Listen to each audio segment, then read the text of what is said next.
"You're so cold." I don't understand how he comes to this conclusion. I have no obligation to help her, and she doesn't even do what she can do for herself. He's scolding the wrong person. I'm a working woman in my 40s, living with my husband. Our daughter, who we were blessed with, is currently in her second year of middle school. I think she's grown up to be quite obedient. There are various problems in our life together, but we maintain a semblance of calm for our daughter's sake, not wanting to change her environment due to our circumstances. But even dealing with my husband alone is a burden, and he takes on additional burdens. It's the existence of my sister-in-law. Every time she has a fight with her husband, she runs to our house, and she won't leave until her husband apologizes and comes to pick her up. It was fine when their fights were resolved within the day during their newlywed days, but now, over 10 years into their marriage, my husband says things like, "Please take care of her until the weekend." It's ridiculous that she hasn't grown up, still repeating the same patterns from her younger days, even in her mid-30s. Every time my sister-in-law intrudes, our daily rhythm is disrupted, expenses pile up, and the only good thing is that she serves as a negative example for our daughter. I don't want to be an adult like that. My daughter complains to me like this. Nowadays, my sister-in-law decides to freeload at our house whenever she pleases, but she does nothing here. Absolutely nothing. She doesn't pay for the expenses she incurs or do any housework. She acts like a complete guest. "What's for my lunch?" She asks as if it's only natural when I'm about to leave for work. I wonder why she thinks it's natural for her meal to be prepared. I try not to shout or speak firmly. You're not a child, so prepare your own food. If you use the ingredients in the refrigerator, pay for them properly. It's a nuisance to always be fed for free.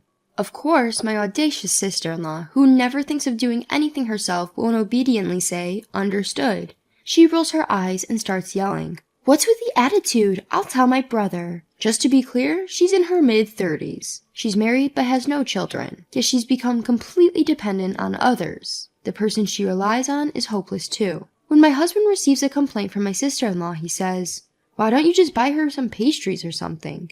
So I calmly push back. "Why don't you buy them yourself, with your own allowance?" My husband grimaces and says, "You're so cold." It's just ridiculous. As I mentioned earlier, my sister-in-law doesn't help with housework, so when her stay becomes longer, she puts her dirty underwear in the laundry basket as if it's only natural. Of course, she never asked.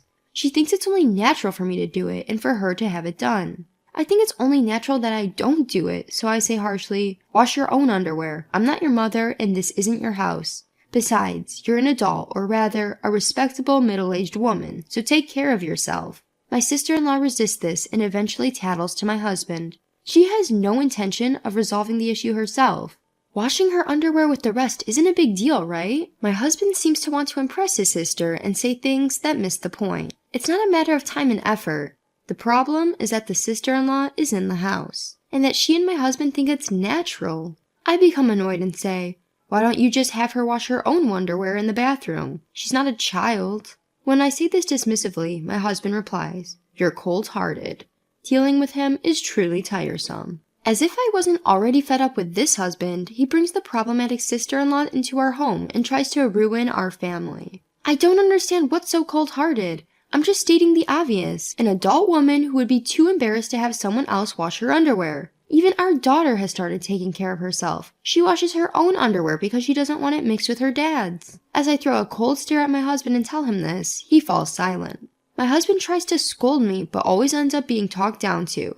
And since he never admonishes his sister-in-law, her attitude only gets worse. One Sunday, when my daughter was sitting on the sofa watching TV, my sister-in-law, who had once again been arguing with my husband, said roughly, "Move, you're in the way." And with that, she swung her leg and kicked my daughter's arm as if to push her away. It was probably for some trivial reason, like wanting to lie down on the sofa. Up until now, I had been letting her get away with just ignoring her. But when she not only spoke out, but used violence against my daughter, I could not forgive her. I stepped in between the two of them to protect my daughter and yelled at my sister-in-law. "What are you doing? It's already insane to barge into someone's house for trivial reasons and act like this is your own place. But to use violence against the child of that house is beyond madness. I have no obligation to let a criminal who hurts my family stay in the house. Get out right now." I had been holding back until now. I had built up a lot of resentment, not just towards my sister-in-law, but also towards my husband's actions. I exploded more than I had imagined. My sister-in-law seemed surprised by my outburst and was speechless for a while. Still, her anger gradually surfaced and she started to open her mouth. But my husband, who heard the commotion, came in and said, "Come on, come on." So she sulked and sat down in a dining chair. My husband tried to calm me down, but the root cause was him pampering his sister, so there was no way I could be appeased. I thought it would be best to make it clear in front of the sister-in-law at this point. So I said with determination, "I'm not joking. I'm fed up with having our lives ruined by your sister. It's not good for our daughter's education to have someone like her in the house. Send her back to her house right away and don't let her come here again." But my foolish husband seemed to take the situation lightly and replied nonchalantly, "Don't exaggerate. If you just tell our daughter to be careful, there won't be a problem, right?" I was at my limit and said while glaring at him, "What are you talking about? I've thought this for a while, but aren't you too lenient with your sister? Is she holding some kind of leverage over you?" My husband didn't like my attitude and pushed me away, saying, "What kind of way is that to talk to your husband?" He pushes me away. I hadn't expected my husband to be violent, and he put a lot of force into it, so I couldn't withstand it. Flew back into the decorative shelf, and a heavy clock fell on my shoulder, causing intense pain. My daughter screamed and rushed to me, but my husband didn't seem to care, and said, "If you learn from this, you should reflect," and left the living room. My sister-in-law was smirking while watching the scene. I can't take it anymore. I can't expect any reasonable thoughts from my husband. It's not just about my sister-in-law. My husband can't hold down a job. When things get a little tough, he quits and looks for another job. His current job is part-time and pays less than a college graduate's starting salary. He couldn't even pay off his college loans, so I've been covering for him after making him sign a promissory note. I'm the one supporting our life now, and doing all the housework. Despite that, my husband doesn't appreciate it and has this arrogant attitude. He doesn't understand his place at all. If he can't understand it, I have to make him understand, right? I decided to divorce him and use this injury as leverage by getting a medical certificate from the hospital.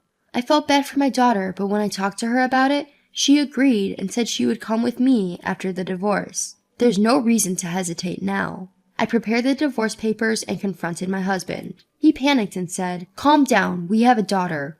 We can at least wait until she's an adult, right? It's not good for her education if her parents get divorced." I yelled back at him, "It's not good for her education that you're yelling your sister's behavior. You don't even care when our daughter gets kicked. You're a failure as a father to anyone who sees it. I bought the apartment we live in, so it's in my name. I let you stay in the house until now, so why don't you go live with your sister?" I kicked him out. I don't know what happened to my husband in the end, but I sent his belongings to my sister-in-law's place since they weren't much. The divorce negotiations were prolonged because my husband resisted the amount of compensation I proposed, but eventually he gave up and agreed to the divorce when I reduced the amount. I let his debt to me go by having him give up his share of the property, but I have no intention of forgiving him or my sister-in-law for everything that's happened. I don't think he can pay it off properly, but I have to make him realize the weight of what he's done. Well, a man can manage well enough if he works hard and doesn't rely on others. I must have spoiled my husband too much up until now. That's probably why he spoiled his sister too much. I have to reflect on this too. My daughter, on the other hand, is growing up strong and steady, unlike what you'd expect from our child. I have to be grateful to my husband for at least giving me our daughter. Thank you for watching until the end.